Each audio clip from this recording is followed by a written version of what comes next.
Alhamdulillahirabbil alamin wassalatu wassalamu ala asrofil anbiya'i wal mursalin sayyidina wa maulana Muhammadin wa ala alihi wa sahbihi ajmain amma ba'du. Puji syukur atas kehadirat Allah Subhanahu wa taala yang selalu senantiasa melimpahkan rahmat, taufik serta hidayahnya sehingga pada kesempatan yang bahagia ini kita masih diberikan nikmat sehat, nikmat rezeki sehingga kita bisa hadir pada kegiatan kajian pekanan Ramadan pada sore hari ini. Tak lupa selawat serta salam semoga tetap tercurahkan kepada junjungan Nabi kita, Nabiullah Muhammad SAW, beserta keluarga dan para sahabatnya, karena berkat beliaulah kita dapat menikmati kehidupan yang penuh dengan kemuliaan dan senantiasa kita mengharap syafaat beliau di yaumil akhir.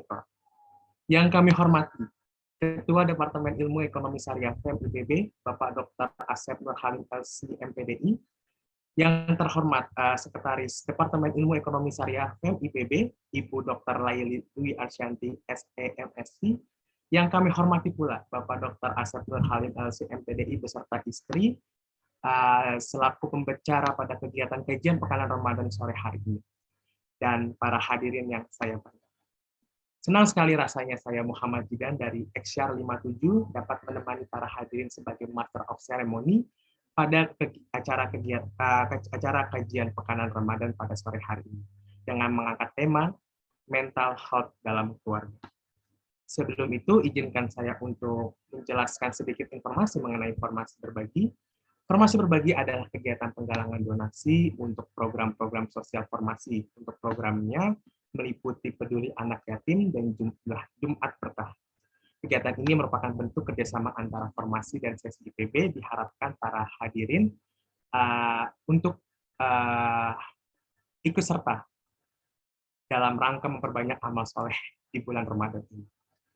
Sebelum kita masuk ke acara inti, kami menghimbau kepada para hadirin untuk mengaktifkan kamera dan menonaktifkan mikrofon selama acara berlangsung.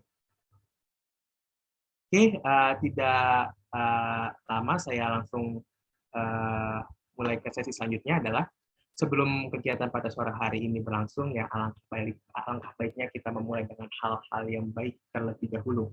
Untuk sesi selanjutnya adalah pembacaan tilawah yang akan dipandu oleh Saudara Muhammad Aska Nur Sadario. Waktu dan layar kami persilahkan. Assalamualaikum warahmatullahi wabarakatuh. Pada sesi tilawah kali ini akan dibacakan surat Al-Kahfi ayat 103 sampai dengan 110.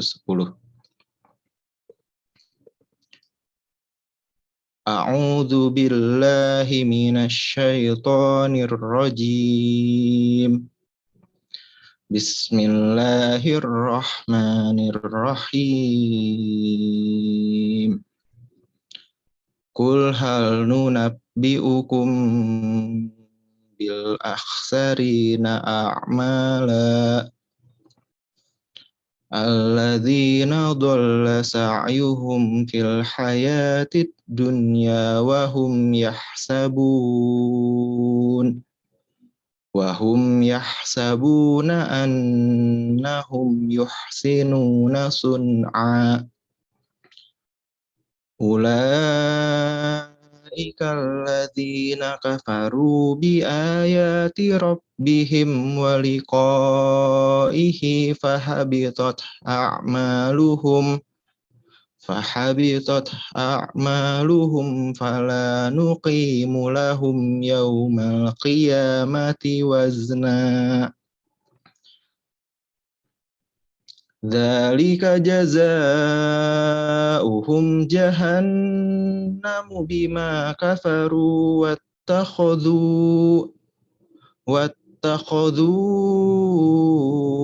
ayati wa rusuli huzwa. Innalladzina amanu wa 'amilus solihati kanat lahum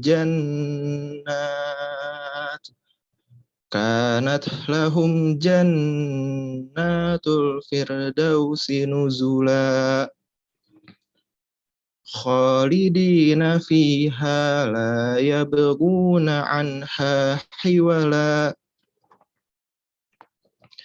Qul law kana al-bahru midadan li kalimati rabbi lanafidal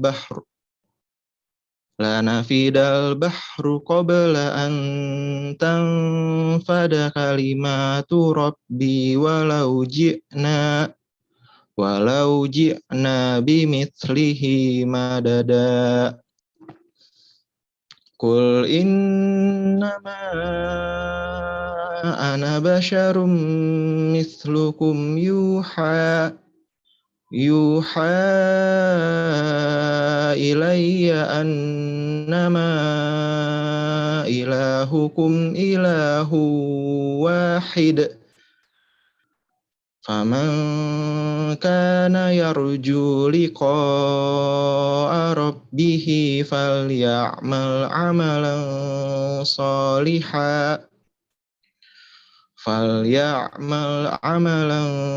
salihan wa la yusyrik bi'ibadati rabbih ahada. Shadaqallahul azim. Sadaqallahul azim. Terima kasih kepada Saudara Aska yang telah membacakan ayat suci Al-Quran. Semoga dengan dibacakannya ayat suci Al-Quran dapat menambah keberkahan kegiatan kita pada sore hari ini. Untuk sesi selanjutnya adalah sambutan dari Ibu Dr. Laili Dwi Arsyanti, SEMSC, selaku Sekretaris Departemen Ekonomi Syariah FEM IPB. Kepada Ibu Laili, waktu dan layar saya persilahkan. Assalamualaikum warahmatullahi wabarakatuh. Waalaikumsalam warahmatullahi wabarakatuh. Selamat sore.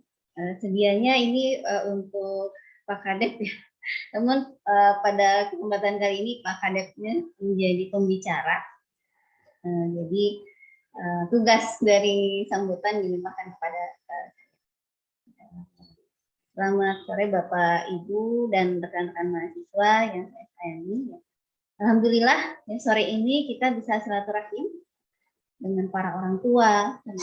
Selain biasanya kita sering ketemu di kelas ya, dengan mahasiswa, namun kali ini kita juga bisa silaturahim dengan para orang tua. Dan juga dari lintas departemen.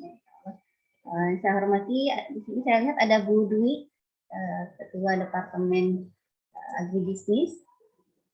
Assalamualaikum. Waalaikumsalam. Kemudian ada Pak Sony Trison dari Pak Hutan ya, Insya Allah. Assalamualaikum. Salam. Dan tentu saja yang sama-sama kita hormati bersama ya, kedua pembicara kita, Pak Kadep beserta Ibu Nino. Pasangan panutan ya, panutan kita.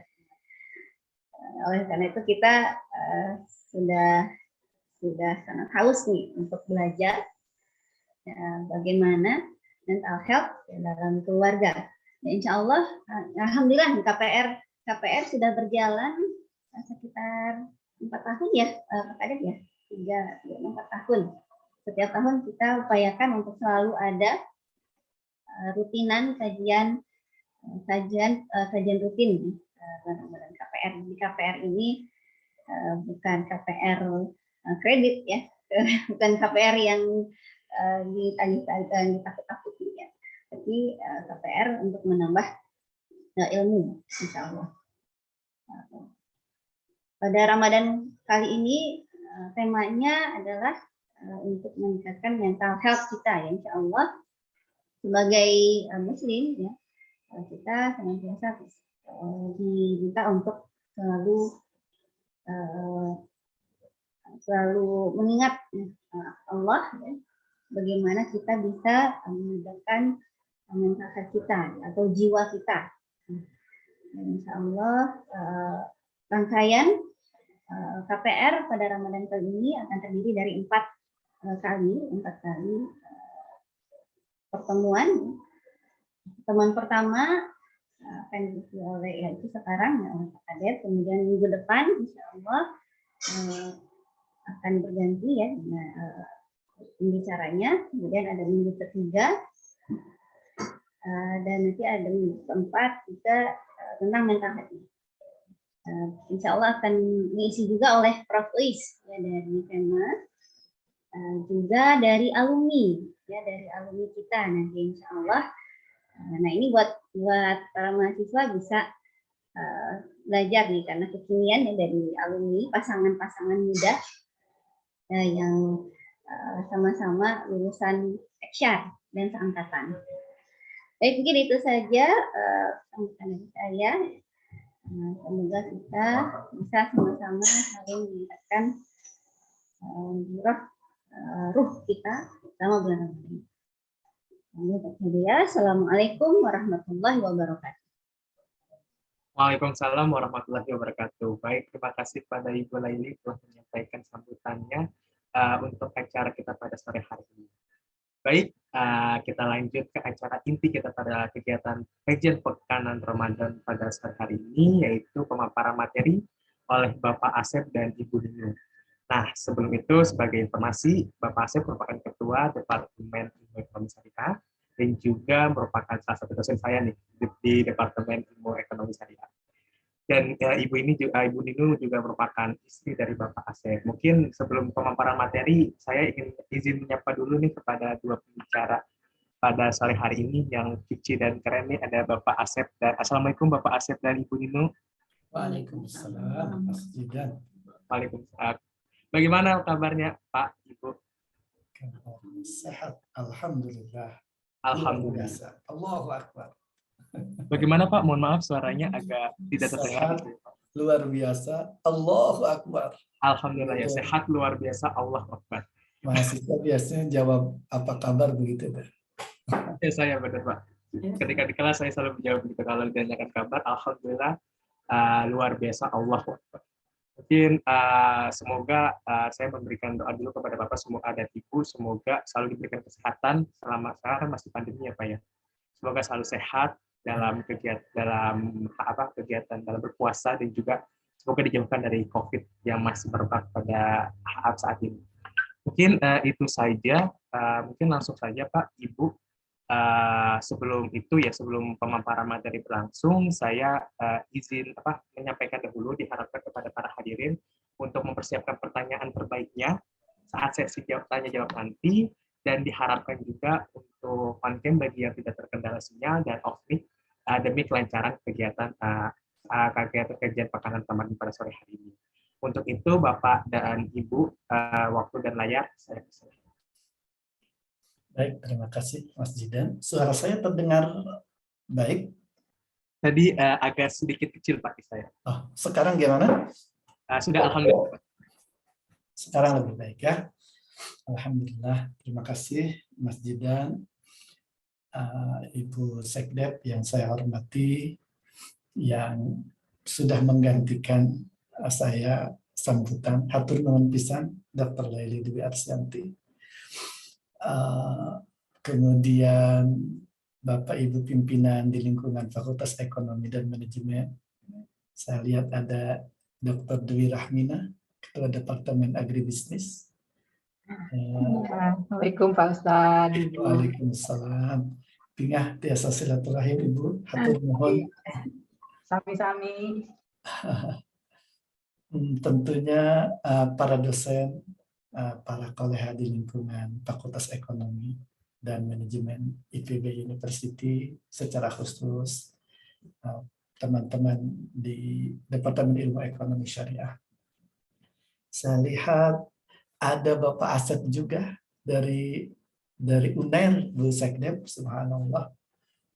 Tadi ada Dr. Sony Prison. Saya lihat ada beberapa wali. Kalau di pesantren wali santri, di sini wali mahasiswa. Para mahasiswi ekshar yang saya banggakan, sesi dan formasi yang selalu hadir dan giat dalam penyelenggaraan acara KPR. Hadirin dan hadirat, Assalamualaikum warahmatullahi wabarakatuh. Waalaikumsalam warahmatullahi wabarakatuh. Alhamdulillah, Mohon maaf Sallallahu sebelumnya. ala Rasulillah wa ala alihi wa sahbihi wa wala amma ba'du. Mohon maaf Pak sebelumnya Pak. Pak Asep, mungkin Bapak bisa agak majuan Pak, suaranya masih kecil Pak di kami. Gimana sekarang Mas Jidan? Alhamdulillah Pak, mungkin ya mungkin sudah membaik Pak. Baik, baik. Terima kasih. Tolong ingatkan ya kalau hilang lagi suaranya. Baik Pak. Sebelumnya perkenalkan saya Asep Nur Halim, suami dari Bu Nino Marulita. Ini istri saya, ayah dan ibu dari 5 orang putra-putri. Sebenarnya kami kayaknya pasangan suami istri yang sebentar lagi jadi kakek nenek nih.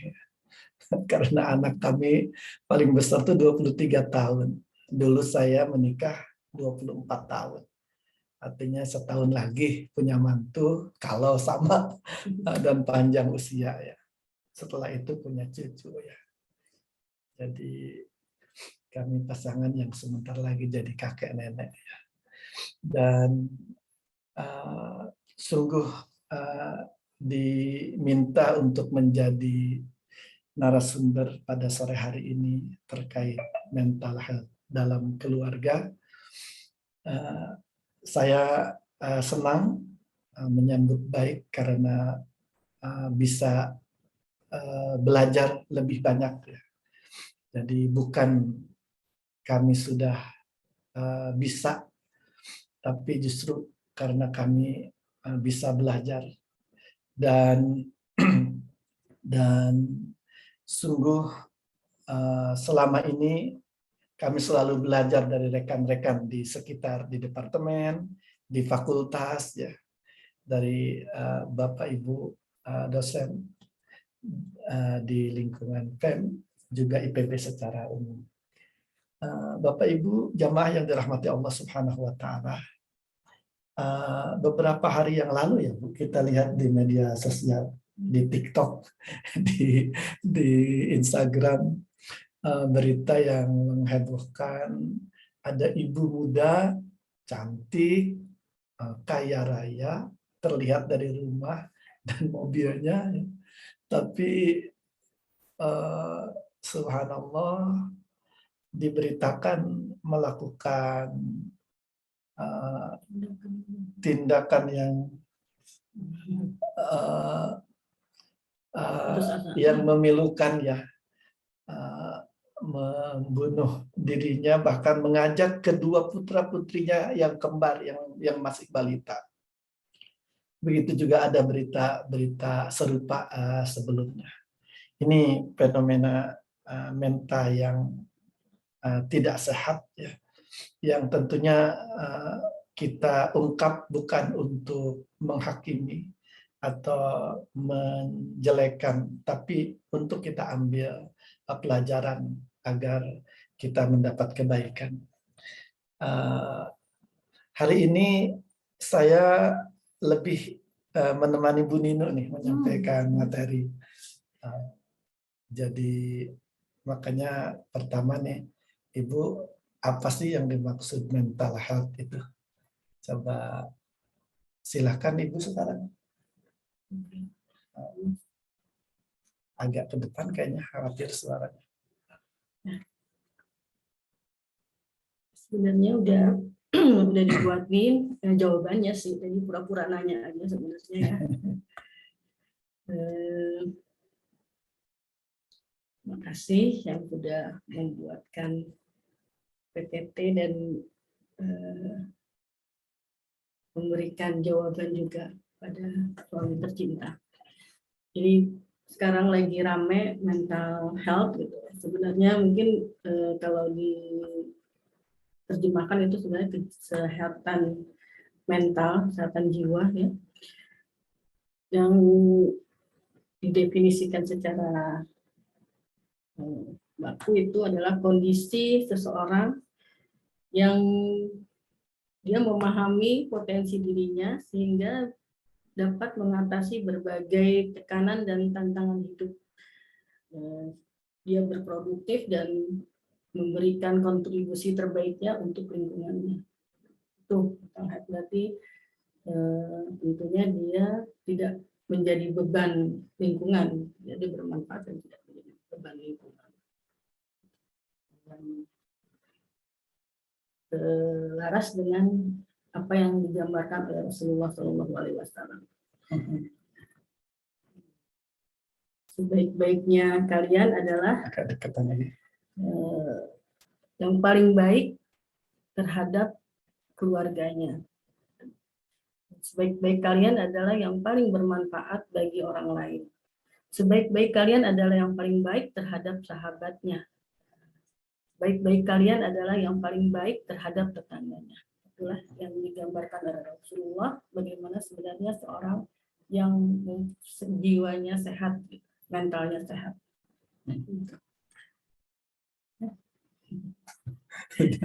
Jadi subhanallah ya, kesehatan mental yang dimaksud kondisi kita yang memahami potensi diri sehingga dapat mengatasi berbagai tekanan dan tantangan kehidupan dan nyata produktif, hadir memberi manfaat terbaik untuk lingkungan.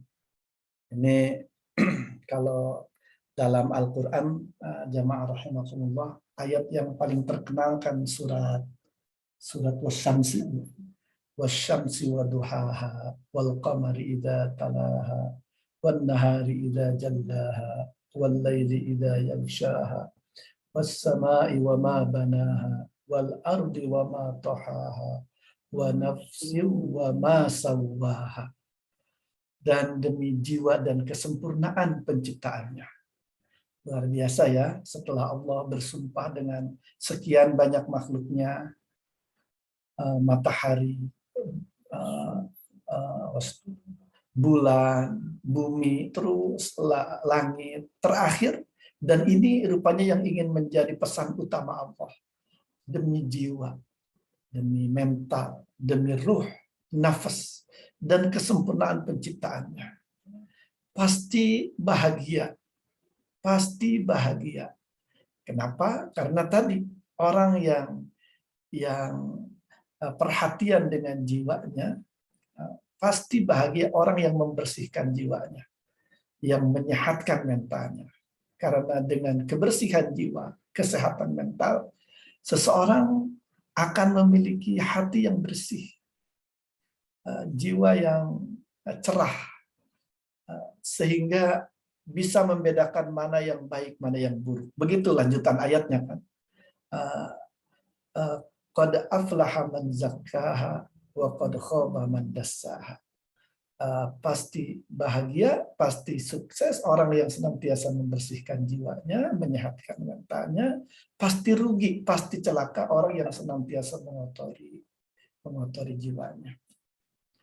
Jadi kebersihan jiwa, kesehatan ruh, mental ini sangat berkait dengan kesuksesan, dengan kebahagiaan. Silahkan dilanjutkan Bu Nino. Ini. 3 unsur utama manusia Allah berikan berupa jasmani, rohani, dan akhlani. Ya, seperti kita ketahui, jasmani itu bisa kita lihat anggota tubuh kita, panca indera kita, ada juga organ tubuh yang mungkin ya seperti jantung, hati yang tidak bisa kelihatan, itu adalah jasmani yang Allah berikan. Yang subhanallah kalau kita lihat betapa sempurnanya Allah menciptakan itu semua. Kemudian rohani ini yang tidak terlihat, itu terdiri seperti ruh, kalbu, dan nafs. Ini tidak terlihat, mungkin bisa kita bayangkan ya kalau rohani ini bisa terlihat ketika kalbu orang yang berniat jahat, yang jahat itu kelihatan, pasti semua akan sudah berhati-hati ya, karena ini merupakan sesuatu yang tidak bisa terlihat, maka tidak ada yang tahu hati seseorang itu.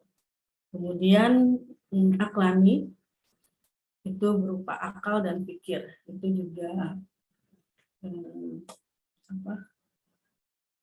tidak terlihat juga. Dan akal dan pikir inilah yang menghubungkan antara jasmani dan rohani. Dan 3 unsur ini harus ada dan harus baik-baik saja. Jadi bisa kita bayangkan kalau manusia itu ada akal, ada pikir, ada ruh, tapi nggak ada jasmaninya, pasti itu menyeramkan ya. Dan sebaliknya juga seperti itu, ketika ada jasmani, ada rohani tapi tidak ada akal, itu yang akan membuat manusia itu tidak berbeda dengan hewan. Itu pula ketika jasmani ada dan akal ada, tetapi tidak ada ruhnya, tidak ada kalbunya, itu juga sama, tidak akan manusianya tidak akan sempurna. Dan seperti halnya jasmani, rohani itu juga bisa menderita sakit ya.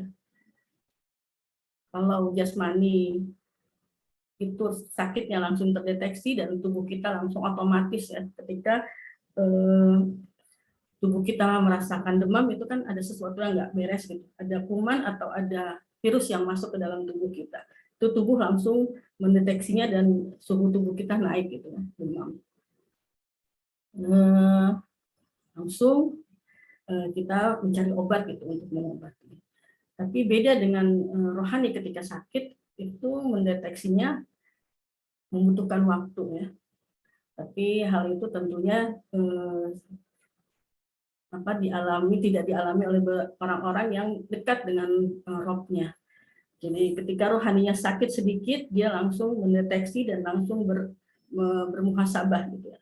Ada sesuatu yang salah dengan keadaan ruhiyahnya seperti itu.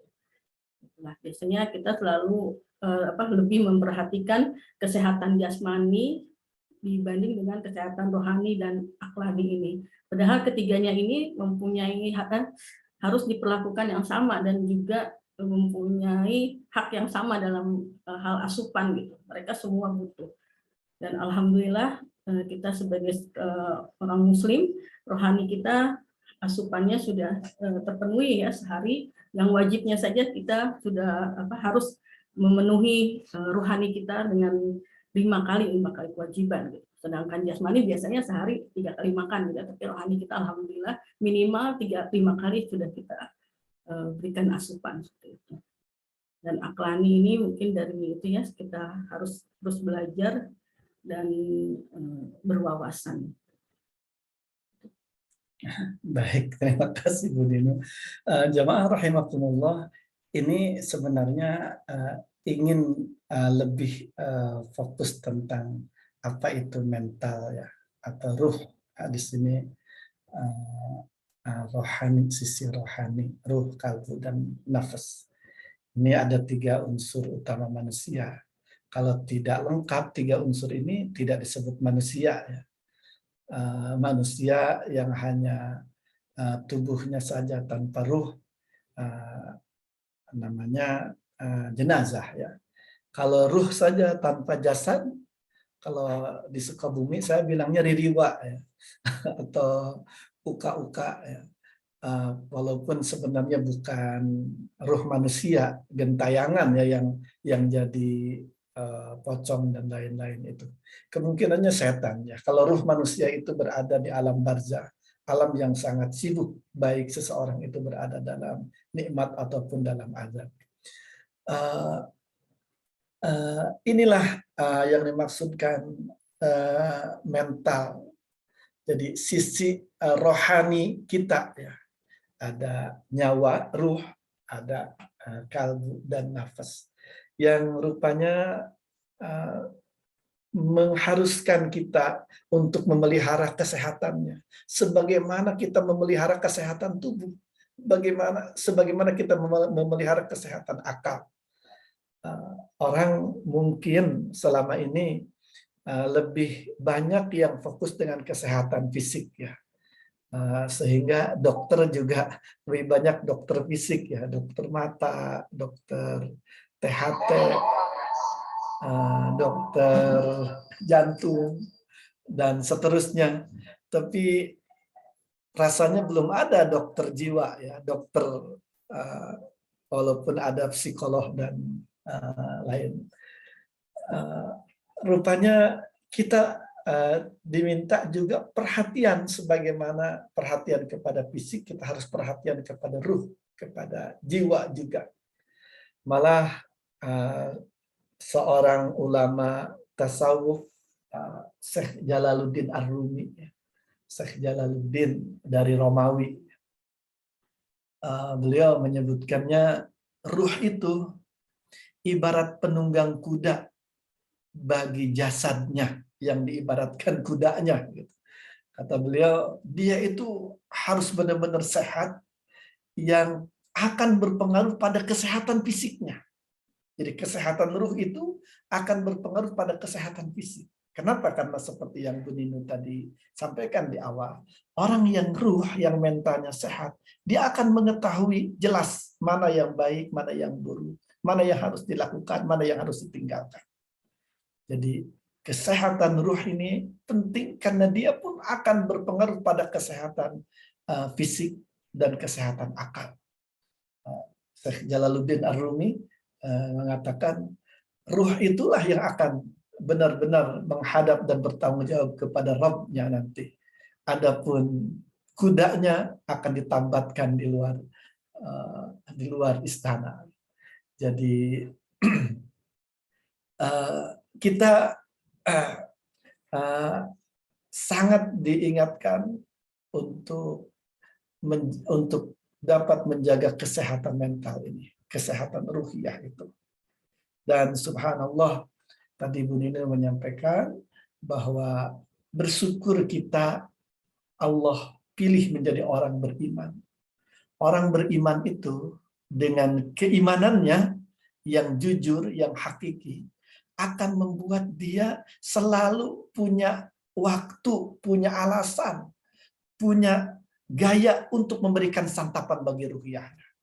Karena bagi orang yang beriman, setiap yang dilakukannya adalah amalan yang kaya gizi, amalan yang sangat berpengaruh pada ruhiyahnya. Ketika perbuatan itu jadi ibadah juga kepada Allah Subhanahu wa Ta'ala.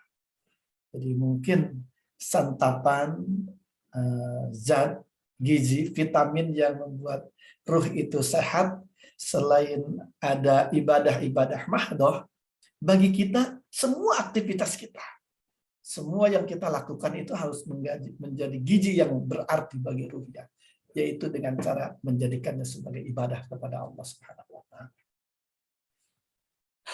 Sekarang kenapa penting kesehatan ruhiyah, kesehatan mental itu bagi kita dalam keluarga? Begini, ayo. Ini Karena surat Al-Furqan ayat 74. Karena tentunya seorang beriman itu harus memperhatikan, mempersiapkan bahwa tujuan dia dari berumah tangga itu mempunyai misi yang besar, itu mempunyai keturunan yang disiapkan untuk menjadi imam, menjadi pemimpin untuk orang-orang yang bertakwa. Iya, karena bagi kita keluarga itu bukan sekedar istri, suami, putra putri. Bagi kita rumah tangga atau keluarga itu bagian dari perjuangan untuk membangun dan menghadirkan perbaikan di lingkungan, dari mulai diri, keluarga, tetangga, bangsa, negara, dan seterusnya. Bagi kita, keluarga itu miniatur dari sebuah bangsa. Bangsa yang baik itu terdiri dari keluarga-keluarga yang baik. Jadi jelas dibutuhkan kesehatan mental ini. Hanya keluarga yang memiliki kesehatan mental, masing-masing anggota keluarganya yang akan bisa hadir menjadi bagian perbaikan dari bangsa dan negaranya. Makanya ini doa ini sekaligus prinsip kita ya dalam berumah tangga. Wa ja'alna lil muttaqina imama. Ya Allah, jadikanlah kami imam bagi orang-orang yang bertakwa. Yang dimaksud imam ini bukan sekedar imam, pemimpin, atau imam sholat gitu bagi orang-orang. Bukan sekedar itu. Tapi yang dimaksud adalah menjadi arus kebaikan di lingkungan yang membuat lingkungan itu lebih baik, lebih bertakwa kepada Allah Subhanahu wa Ta'ala. Jadi keluarga itu bagian dari perjuangan di jalan Allah. Kita perhatikan doa yang diucapkan, disunahkan untuk dibisikkan, disampaikan kepada pasangan suami istri yang baru, ya pengantin baru maksudnya. Hadir juga di sini. Ini jika benar ada pengantin baru yang hadir, juga sebenarnya untuk pengantin baru juga sama ini doanya. Barakallahu laka wa baraka alaika wa jama'a bainakuma fi khair. Semoga Allah memberkahi Anda dan terus melimpahkan keberkahan terhadap Anda dan menghimpun Anda berdua suami istri selalu dalam kebaikan di dunia dan di akhirat. Jadi pernikahan itu bukan sekedar melepas status ya, tapi pertemuan dahsyat yang menghimpun kehebatan dari suami dan istri yang setelah bertemu berpadu akan lahir karya bermanfaat dan anak-anak biologis yang melanjutkan perjuangan kebaikannya. Jadi kenapa mental health itu penting dalam keluarga? Karena keluarga bagi kita bagian dari kontribusi terbaik kita terhadap bangsa, terhadap negara, terhadap umat. Ya. Ada yang ditambahkan?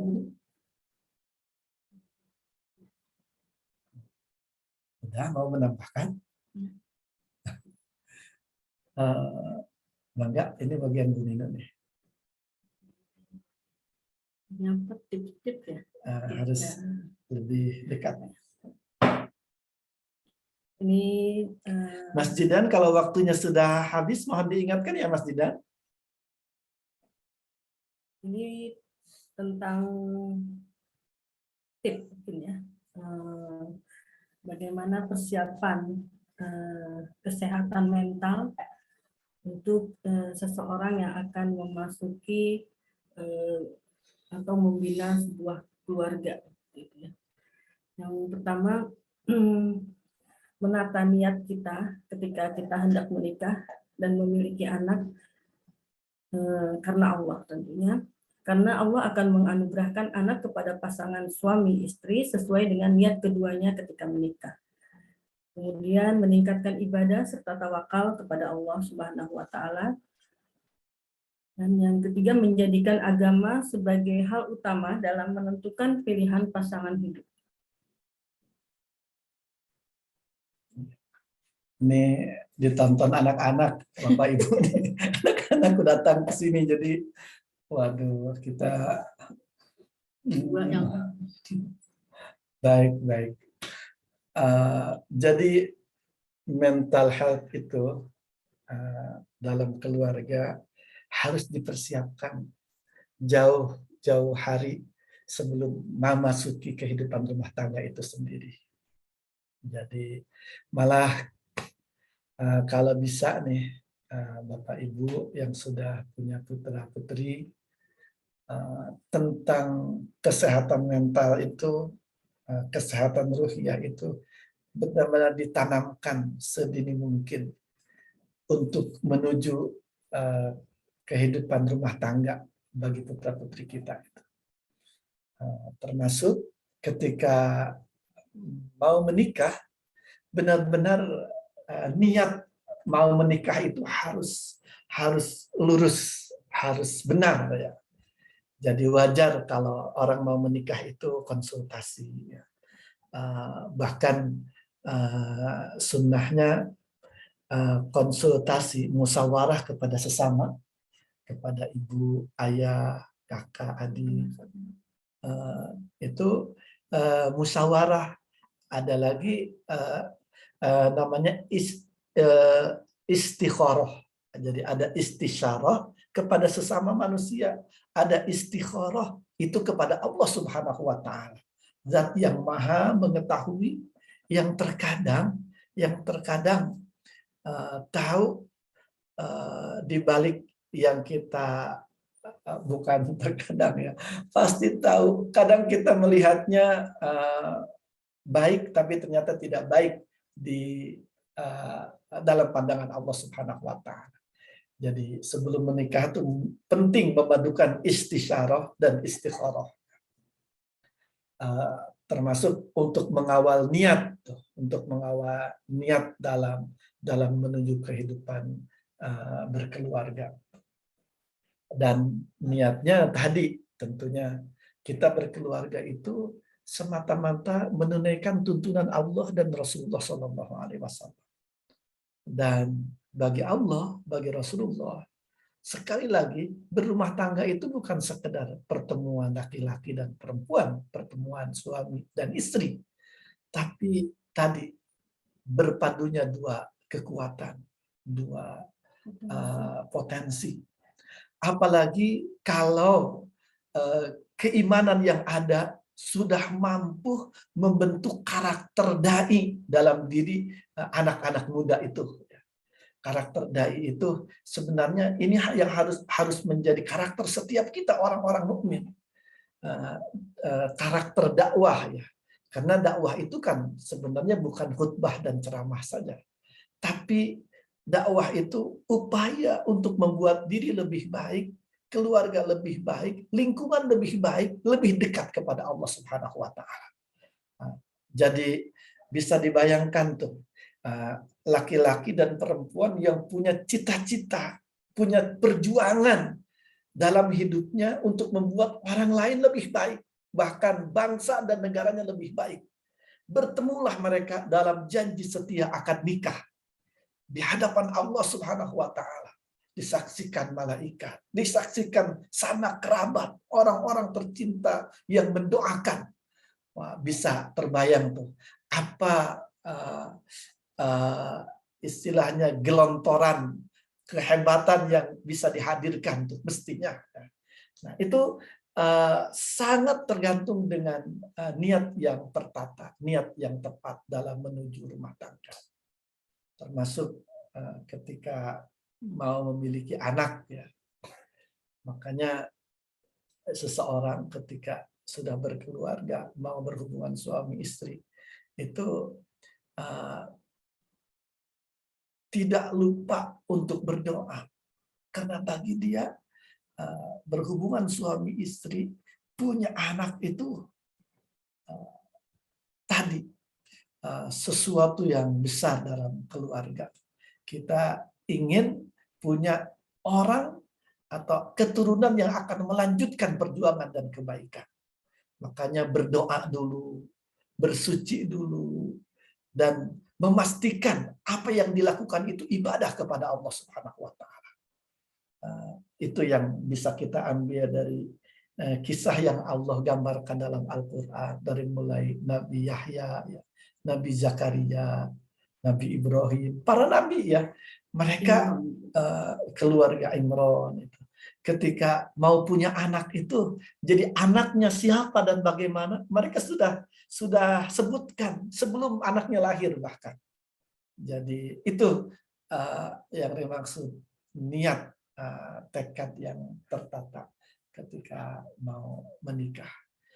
Meningkatkan ibadah serta tawakal kepada Allah ketika menjelang usia berumah tangga itu, ibadah harus semakin kuat kepada Allah. Semakin dekat hubungan dengan Allah Subhanahu wa taala. Jadi justru ibadah yang kuat ini harus menjadi andalan kita, menjadi atau andalan kita dalam menanti pasangan. Orang mukmin yakin betul jodoh suami atau istri itu Allah yang mengatur, Allah yang menghantarkan, ya. Jadi rapatkan, dekatkan diri kepada Allah. Dan hebatnya dengan ibadah yang meningkat, dengan ibadah yang kuat, dengan sendirinya ketawakalan kepada Allah itu akan menjadi sehat. Jadi kita yang menunggu jodoh, ketika datang jodoh itu menyambutnya dengan tawakal, dengan kesadaran inilah nikmat karunia yang Allah kirimkan, yang Allah berikan.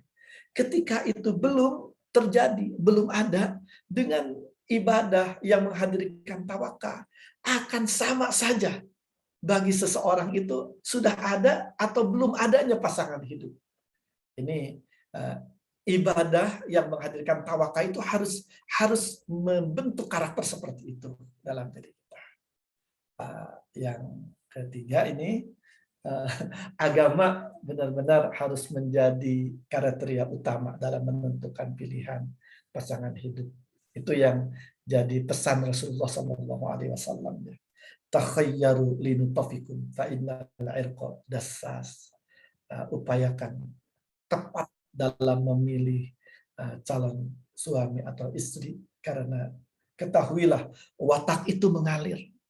Terus ketika beliau memesankan seseorang itu layak tepat menjadi pasangan hidup kita karena hartanya, rupanya, keturunan, agamanya. Panspar bidatid taribat yada. Maka utamakanlah dengan yang memiliki keunggulan agama, maka engkau akan mengais banyak keuntungan. Taribat yadak itu tangan kanan kiri itu mendapatkan keuntungan, kebaikan. Karena teman-teman sekalian, ternyata dalam kehidupan rumah tangga itu, ya, kita mengalaminya banyak tantangan, banyak ujian. Benar, pernikahan itu indah, bahagia, tapi tidak sepi ujiannya. Dan ujiannya itu luar biasa. Terkadang tidak bisa terselesaikan dengan kecerdasan, dengan keilmuan gitu. Tidak terselesaikan dengan kesehatan, dengan adanya uang. Tapi baru bisa selesai dengan tuntunan agama, dengan ketawakalan kepada Allah Subhanahu wa taala. Jadi agama itu harus menjadi persiapan utama menuju kehidupan rumah tangga.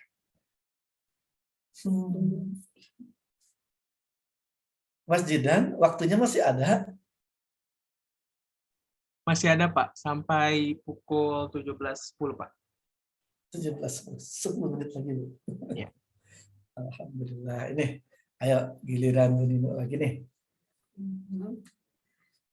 Ini kayaknya setelah berada dalam kehidupan rumah tangga, ya. Kalau tadi sebelum, ini setelah masuk kehidupan rumah tangga. Satu-satu, Bu, ayo. Untuk terus menjalankan rumah tangga yang sakinah, mawaddah, warahmah, tentunya nafasnya harus panjang, persiapan yang dilakukan, yang dilakukan mungkin berjalannya waktu akan tergerus, ya, mungkin akan berkurang. Makanya sangat perlu pertama itu menjaga dan selalu memperbarui niat ikhlas dengan cara memperkuat hubungannya dengan Allah. Jadi ya, satu-satu. Yang kedua itu istri atau suami adalah satu aja dulu atau.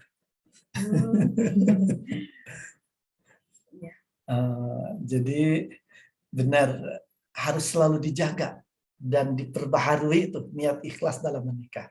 Tadi kan sebelum menikah niatnya ikhlas seperti tadi. Nah, niat ikhlas semata-mata menunaikan tuntunan arahan Allah Subhanahu wa taala itu harus disegarkan, harus diperbaharui. Bila perlu setiap hari kali ya diperbaharui itu, diingat. Kalau ada masalah ingat lagi ya. Ya, kalau ada masalah ingat lagi. Kalau Kalau ibadah, masa dalam ibadah marah-marah terus atau mengikuti nafsu terus.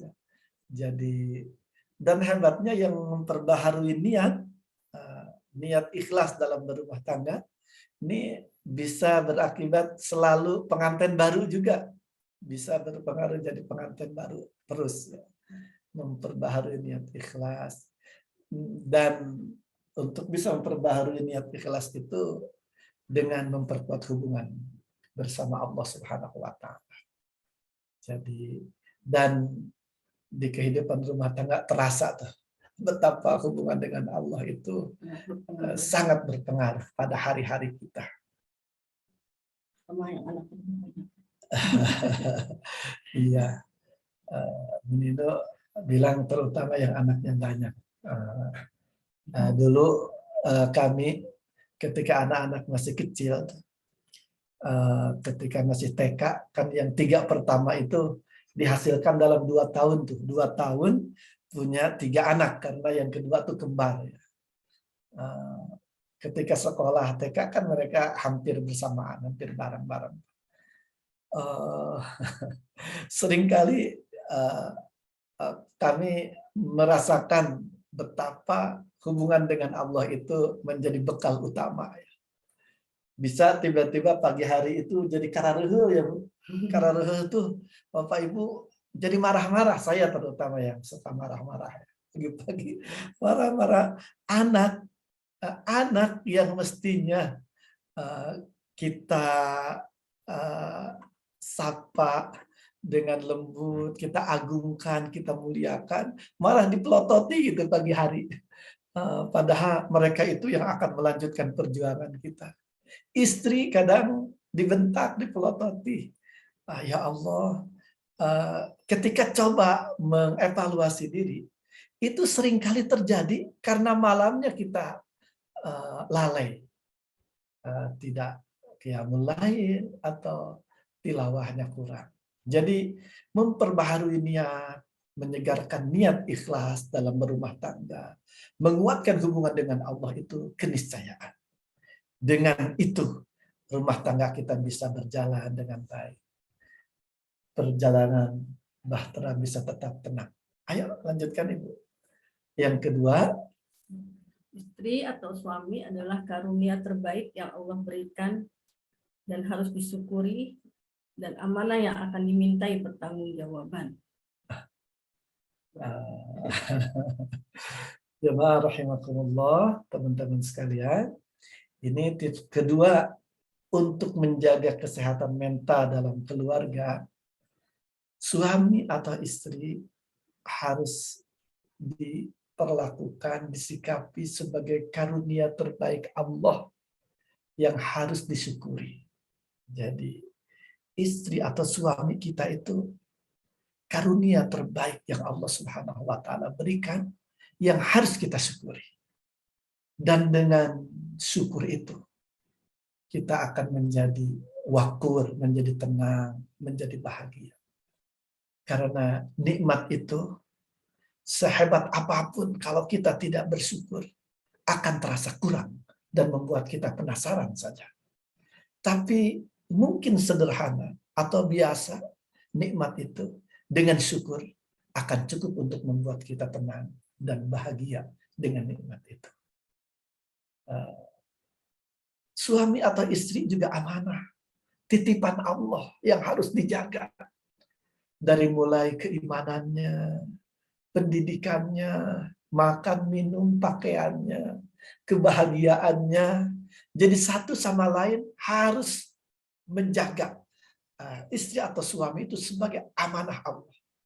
Selain nikmat yang harus dimuliakan, disyukuri, juga amanah yang harus dijaga. Yang harus diingat, kita akan dimintai pertanggungjawaban oleh Allah tentang sikap kita, cara kita bersikap kepada pasangan, kepada suami atau istri. Dan na'udzubillah ya,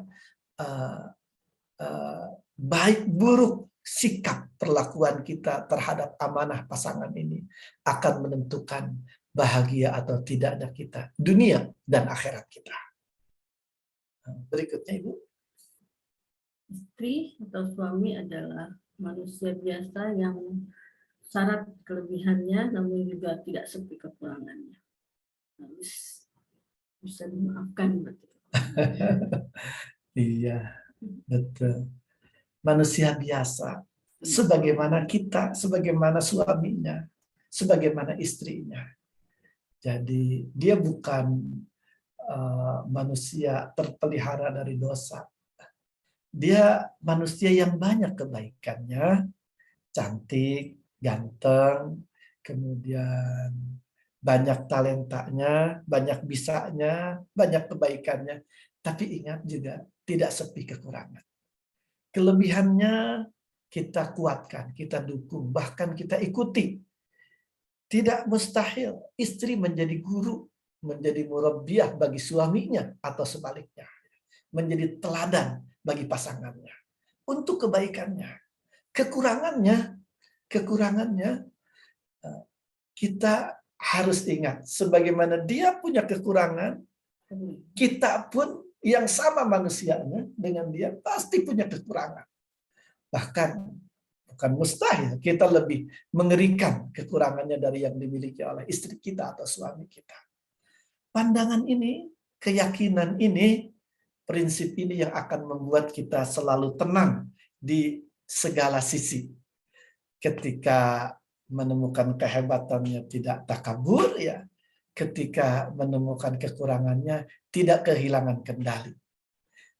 Bahkan bisa jadi segala sisi dan kondisi yang ada tetap akan memastikan bahagia selalu ada dalam keluarga. Dan harus diingat ketika menemukan kekurangan pasangan, jangan terlalu mudah menyampaikan apalagi mengeluh kepada sesama, kepada manusia maksud saya. Apalagi itu keluarga, ayah atau ibu, kakak atau adik. Jangan. Dahulukan keluhan kita, pengaduan kita kepada pencipta alam semesta. Kepada zat yang membolak-balikan hati manusia. Yaitu Allah Subhanahu wa Ta'ala. Jadi jangan terlalu mudah mengeluh kepada manusia. Seringkali manusia terbatas kemampuannya. Apalagi keluarga kita, ibu, ayah kita yang sayang kepada kita, yang mendidik, membesarkan kita, ketika tahu anaknya yang disayangi, dipelototi, apalagi sampai dicubit oleh anak orang lain, itu marahnya tidak hilang sehari dua hari. Sementara kita sama suami, sama istri mah dalam hitungan menit, bahkan lebih singkat dari itu, bisa sudah baikan lagi. Berikutnya, Bu Dino. Berikan yang terbaik untuk mendapatkan yang terbaik. Berikan yang terbaik untuk mendapatkan yang terbaik. Jadi, dari mulai perhatian, ucapan, perlakuan, itu sudah jadi sunnatullah ya. Apa yang kita tanam, itu yang kita tuai, yang kita panen, ya, yang kita dapatkan. Begitu dalam kehidupan rumah tangga. Dan hebatnya itu luar biasa berpengaruh pada mental health, pada kesehatan ruhiyah kita. Terakhir, jangan lupa mendoakannya. Jangan lupa mendoakannya. Ini senjata ampuh dan andalan setiap orang yang berkeluarga. Tadi saya menyampaikan dalam rumah tangga itu ternyata banyak masalah yang tidak bisa diselesaikan oleh banyak hal kecuali doa. Doa ternyata yang bisa menyelesaikannya. Ini tips terakhir yang kami sampaikan mengutip Al-Quran surat Al-Ahqaf ayat 15 kalau tidak salah. Ini salah satu doa yang bukan hanya dipanjatkan ya, bukan hanya dibacakan, dimunajatkan, tapi harus menjadi karakter dan nilai kehidupan. Rabbi auzi'ni, dan sebetulnya ini merangkum semua yang sudah kami sampaikan. Rabbi auzi'ni. Dan luar biasanya, ini sebenarnya wasiat Allah kepada setiap manusia. Kalau dibaca dari awalnya, surat Al-Ahqaf ayat 15 ini kan, wa wassaynal insana biwalidayhi ihsana. Sungguh aku mewasiatkan kepada manusia. Teman-teman, wasiat itu, dan ini kata-kata Allah, wasiat itu beda dengan ungkapan biasa. Jadi ini pesan khusus Allah kepada manusia. Apa yang Allah pesankan? Biwalidayhi ihsana. Agar berbuat ihsan, berbuat baik kepada kedua orang tua. Jadi bagi saya, kesehatan mental dalam keluarga itu yang pertama, yang utama itu sikap kita terhadap kedua orang tua. Bagaimana istri kita, bagaimana putra-putri kita, itu sangat mengacu pada bagaimana sikap kita kepada kedua orang tua kita. Ini sampai Allah mengingatkan hamalathu ummuhu kurhan. Ingatlah ibunya yang mengandung dia dalam keadaan susah payah. Wa wada'athu kurhan, dan melahirkannya dalam keadaan susah payah. Wa hamluhu wa fisaluhu salasuna syahran. Mengandungnya, menyapihnya.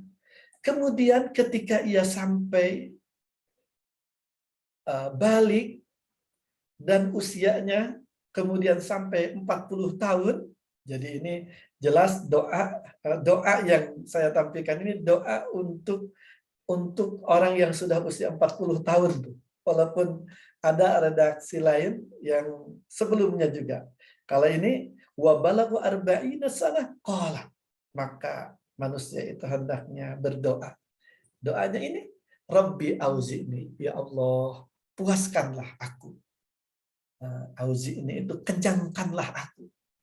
An askura nikmataka, agar aku bisa mensyukuri nikmat yang telah Engkau berikan.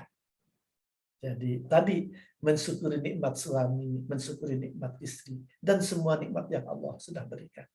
Kemudian alladzi an'amta alayya, yang telah Engkau berikan kepadaku, wa ala walidayya, dan Engkau telah berikan kepada kedua orang tuaku. Wa an a'mala salihan tardah, ya Allah, puaskanlah, kenyangkanlah aku agar selalu bisa beramal soleh, yaitu amalan yang Engkau ridhoi. Wa adkhilni birahmatika fi ibadika salihin, dan masukkanlah aku dengan rahmatmu di dalam hambamu yang soleh, termasuk hambamu yang soleh. Bapak Ibu, teman-teman sekalian, ini yang bukan yang di Al-Ahqaf ayat 15 ya. Kalau di Al-Ahqaf 15 itu mirip, setelah wa'an a'mala sholihan tardah wa aslih li fi dzurriyyati, dan solihkanlah untukku keturunanku. Jadi kesolehan keturunan itu harus menjadi doa, harus menjadi usaha kita. Inni tubtu ilaika wa inni minal muslimin. Sungguh aku bertaubat kepadamu, dan sungguh aku termasuk orang yang berserah diri kepadamu. Jadi dari doa ini kita diminta untuk menjaga kesolehan keturunan, dan untuk kesehatan mental itu juga ada taubat dan berdoa agar benar-benar termasuk orang yang berserah diri, orang muslim sejati. Mangga Bu Ninu untuk pesan terakhir penutup.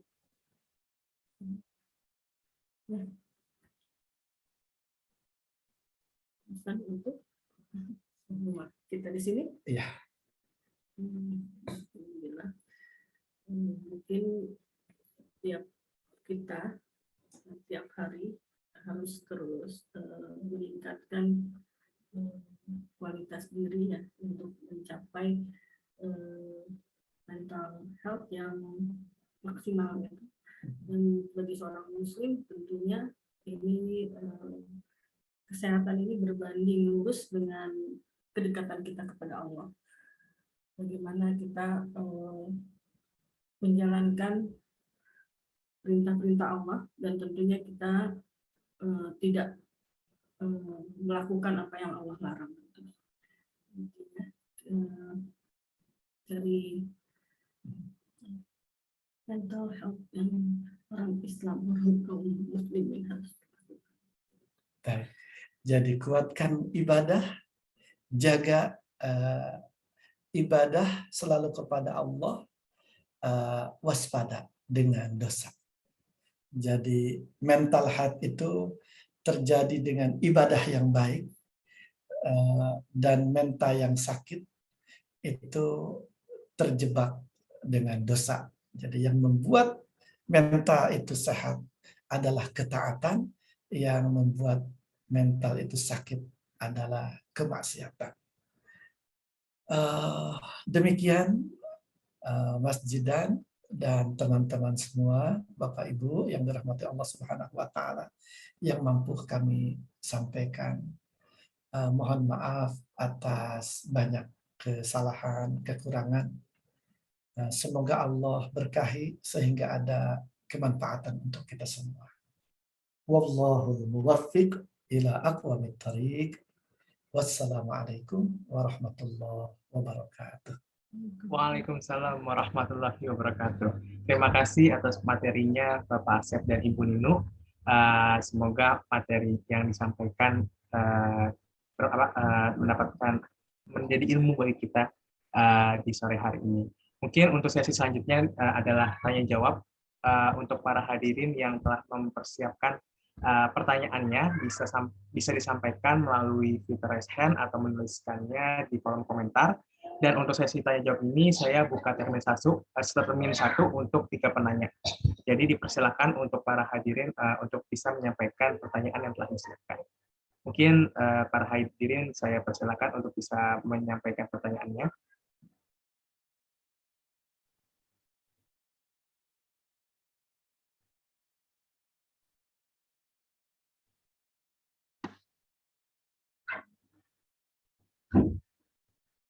Mungkin ada pertanyaan ini dari Febrian M ya. Mungkin bisa langsung saja Kak Febrian atau Febrian. Iya, Kak Febrian juga boleh. Tidak terlihat Kak. Mungkin kalau bisa on cam mungkin bisa kelihatan. Mungkin bisa langsung saja Kak disampaikan. Ya, bismillah. Ya, mungkin sebelumnya mohon maaf ya belum bisa on cam. Ini baru nyampe banget dari luar gitu. Jadi masih kucal lah. Belum afdol kalau ketemu Ustadz Asep kayak gini kondisinya.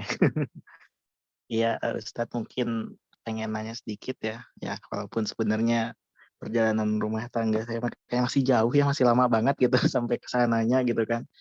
Tapi ada suatu ungkapan gitu yang selalu bikin saya tuh bertanya-tanya gitu. Perihal kejar dulu cita-cita, baru membina keluarga gitu. Nah, mungkin yang pengen saya tanyakan itu, memangnya nggak bisa ya cita-cita itu dikejar bersama gitu? Apakah itu tuh berkaitan sekali dengan egoisme gitu yang dibawa setiap si individunya gitu? Maksudnya kita tahu gitu, pasti setiap manusia, baik laki-laki maupun perempuan, itu pasti punya egoismenya diri sendiri, udah gitu kayak tujuan hidupnya dulu sendiri gitu kan. Mungkin nih, kalau dari Ustadz Asep sendiri melihatnya, apakah ketika kita nikah itu menggugurkan tujuan yang kayak cita-cita pengen kita raih, tujuan pribadi, atau mungkin saya bisa nyebutnya tujuan egois kita pribadi gitu kan, ataukah justru ya memang seperti itu gitu, kayak kita tuh harus meleburkan tujuan itu gitu ketika sudah memutuskan untuk step up ke berumah tangga gitu dengan orang lain gitu. Sekiranya mungkin itu aja sih Ustadz. Mas Jidan langsung Ya, ditanggapi. langsung saja Pak untuk dijawab sama Pak Asep. Terima kasih. Senang banget nih Febrian yang bertanya. Walaupun saya penasaran kucelnya Febrian tuh kayak gimana ya. Saya senang sekali kalau ada mahasiswa yang bertanya tentang kehidupan rumah tangga. Wah, berarti ini salah satu mahasiswa yang visioner. Walaupun masih mahasiswa, tapi sudah mulai berpikir dan mempersiapkan diri untuk berumah tangga. Dan memang harus seperti itu. Bahkan saya terkadang berpikir persiapan itu kalau sejak kuliah rasanya kurang itu. Mestinya sedini mungkin persiapan itu dilakukan ya. Saya ingat diajarin doa Rabbana hablana, dan itu kan mulai persiapan tuh sama orang tua. Kayaknya mulai SMP itu saya sudah melakukannya. Jadi semua yang kita lakukan sekarang ini, kuliah, kursus dengan berbagai kegiatannya, itu Mas Febrian juga kalian semua yang masih sendiri, yang jomblower fisabilillah, istilah mahasiswa, harus menjadi bagian persiapan kita ke sana. Jadi pernikahan itu memang sebuah keniscayaan. Kehidupan rumah tangga itu sebuah keniscayaan dan bagian dari perjuangan. Nah, terkait tadi, raihlah cita-citamu. Cita-cita itu ada yang memang untuk sendiri, istilah Ferdian, egoisme diri. Tapi jangan sampai itu menjadi penghalang, apalagi yang menunda kita masuk ke dalam kehidupan rumah tangga. Seringkali anak muda terjebak itu, mengira siap untuk menikah itu harus sempurna banget gitu. Punya rumahnya sudah minimal 2 kamar dalam satu rumah, punya mobil dan sempurna, ideal sekali gitu. Sehingga seringkali belum dari sisi agama gitu. Padahal kita itu semuanya sosok yang tidak pernah sempurna, bahkan mungkin tidak pernah puas. Ada kalanya benar tuh, cita-cita bisa dikejar bersama itu lebih cepat, lebih nikmat, lebih bahagia. Ini bukan maksud komporisasi ya. Istri saya ini, Bu Nino ini dulu saya nikahi, beliau sudah selesai kuliah, saya masih mahasiswa statusnya. Justru Mas Febrian, saya mengejar cita-cita lulus S1, lulus S2, lulus S3 itu bersama istri tercinta. Dan itu bahagia sekali. Walaupun karena kondisi harus menghabiskan waktu banyak ya. Ini Febrian nih udah muncul. Segini kecil katanya nih. Padahal ternyata bening pisangnya. Begitu Febrian, jangan sampai idealisme apalagi tadi malah menjadi penunda kita untuk bersama. Cuci muka. Wallahu alam, semoga menjawab atau memberikan komentar yang diharapkan. Baik, terima kasih Pak Asep atas jawabannya. Bagaimana Kak Febri untuk jawaban Pak Asep? Apakah ada yang ingin ditanyakan lagi atau ingin ditanggapi, Kak Febri? Insya Allah cukup, Pak Zidan. Oke, terima kasih Kak Febri atas pertanyaannya. Mungkin untuk para hadirin yang ingin bertanya lagi bisa langsung disampaikan pertanyaannya, bisa melalui fitur chat ataupun langsung mungkin ya on-mic ya. Mungkin kita tunggu 2 pertanyaan lagi ya Pak, mungkin kalau misalkan ada pertanyaan dari para hadirin di sini.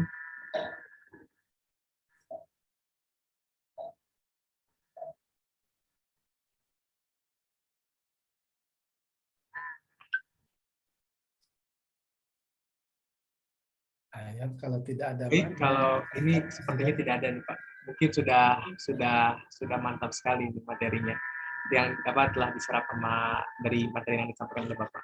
Mungkin itu saja karena keterbatasan waktu, sesi tanya jawab mungkin kita cukupkan saat ini. Mungkin terima kasih kepada Pak Asep dan Bu Ninu untuk menyampaikan materi pada sore hari ini. Mungkin untuk sesi selanjutnya adalah penyerahan sertifikat pada Bapak Asep dan Bu Ninu sebagai pembicara yang akan diberikan oleh operator. Kepada operator, saya persilakan. Mungkin operator yang bertugas.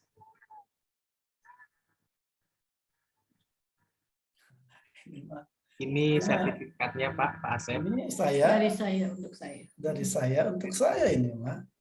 Apa Pak? Dan tanda tangannya saya juga ini, Mak. Iya Pak. Mestinya bisa tidak yang tanda tangan ya.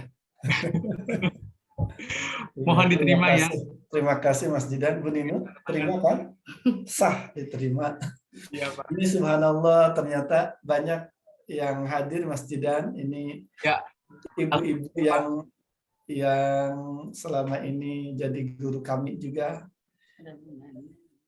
Ada dosen-dosen eksat, ada Ibu Dewi, ada Bu Wadek juga. Ada Bu Ana Pak. Ibu Ana Varianti. Punten, Pak Ustadz, Bu Ustazah. Wah, kalau tahu ada Bu Wadek tadi, udah Bu Wadek aja yang menyampaikan. Saya masih banyak belajar dengan Pak Ustadz, Bu Ustazah. Punten. Assalamualaikum. Waalaikumsalam. Terima kasih Bu Ana. Terima kasih. Masya Allah. Mungkin kita langsung ke sesi selanjutnya aja ya Pak. Mungkin keterbatasan waktu mungkin dari panitia telah menyusun waktu dengan sedemikian rupa.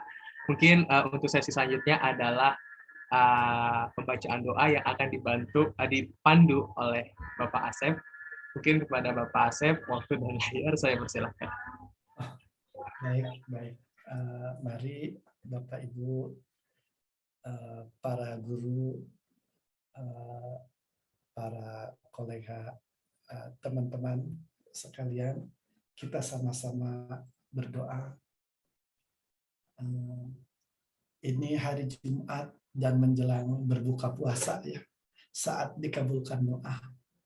Mari kita dengan khusyuk berdoa kepada Allah Subhanahu wa taala. Allahumma salli ala sayyidina wa habibina wa syafi'ina wa maulana Muhammad wa sallim radhiyallahu ta'ala an kulli sahabati Rasulillahi ajma'in. Allahumma innaka ta'lamu anna hadhihi al-quluba qad ijtama'at ala mahabbatik waltaqat ala ta'atik wa tawahhadat ala da'watik wa ta'ahadat ala nusrati syari'atik. Fawassikillahumma rabitataha wa adim muddaha wahdiha subulaha wamla'ha binurika alladhi la yakhbu washrah suduraha bifaidil imani bik wa jamilit tawakkuli alaih wa ahyiha bima'rifatik wa amitha ala syahadati fi sabilik innaka ni'mal maula wa ni'man nasir. Allahumma innaka afuwun karim tuhibbul afwa fa'fu anna ya karim. Allahumma inna nas'aluka ridhaka wal jannah wa na'udzubika min sakhatika wan nar.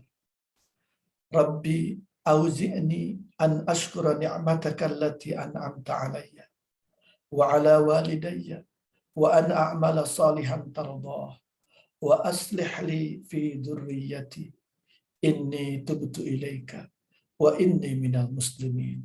Rabbana taqabbal minna innaka antas samiul alim wa tub alaina innaka antat tawwabur rahim.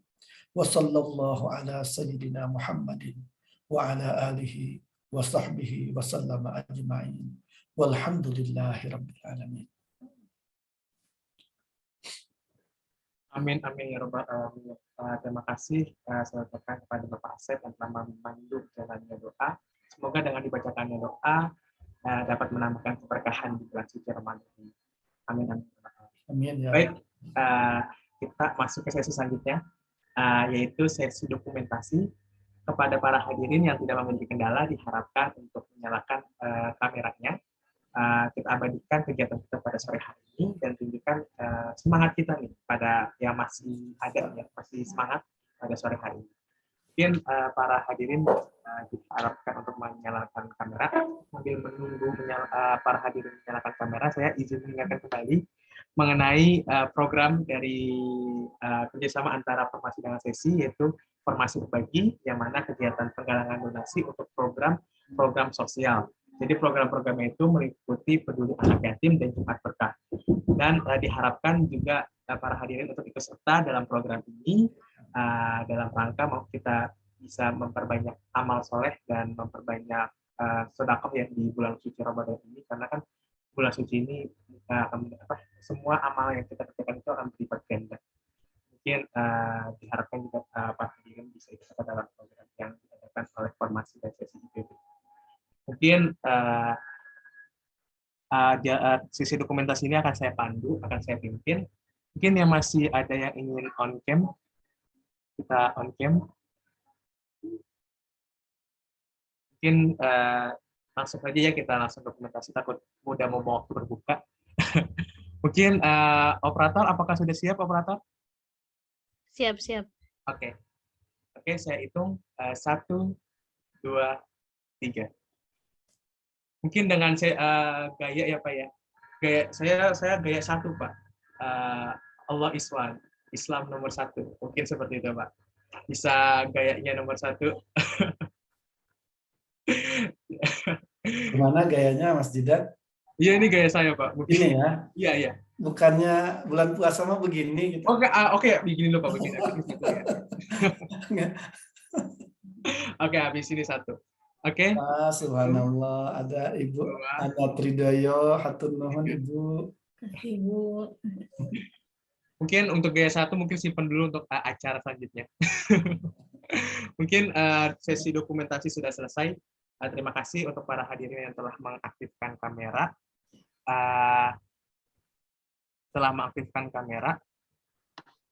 Oke, berhubung berakhirnya sesi dokumentasi kita, maka berakhir pula kegiatan kita pada sore hari ini. Terima kasih para hadirin yang telah hadir. Semoga dengan diadakan acara ini dapat menambahkan keberkahan kita dalam menjalankan puasa di bulan Ramadan. Dan sebelum itu, saya ingin mengingatkan kembali bahwa acara KPR ini akan berlangsung juga ke depannya. Jadi ada acara kegiatan KPR lain ke depannya. Mungkin bisa dilihat dari IG Departemen HR IPB, dan juga mungkin juga untuk depannya akan ada pemateri-pemateri yang lebih keren lagi, lebih asyik lagi, dan bisa menemani para hadirin ini dalam ngabuburit di bulan puasa. Mungkin sebelum mengakhiri acara sore hari ini, izinkan saya berpantun dulu. Mungkin pantunnya kalau nggak nyambung, mohon maaf. Mungkin mungkin pantun pertama ini saya menyampaikan 2 pantun sebelum saya tutup acara pada sore hari ini. Yang pertama adalah jalan-jalan ke Papua, nyampe ke Rusia bersorak hura. Kudoakan untuk kalian semua, semoga keluarga senantiasa sejahtera. Dan pantun kedua, es kelapa rasanya segar, biar manis ditambah gula. Bulan puasa nggak boleh mager, ayo semangat cari pahala. Saya Muhammad Jidan, XC57, pamit undur diri. Kurang dan salah mohon dimaafkan. Wabillahi taufiq wa hidayah. Wassalamualaikum warahmatullahi wabarakatuh. Sampai jumpa di acara KPR selanjutnya. Waalaikumsalam warahmatullahi wabarakatuh. Terima kasih. Terima kasih Bapak Ibu semua. Terima kasih.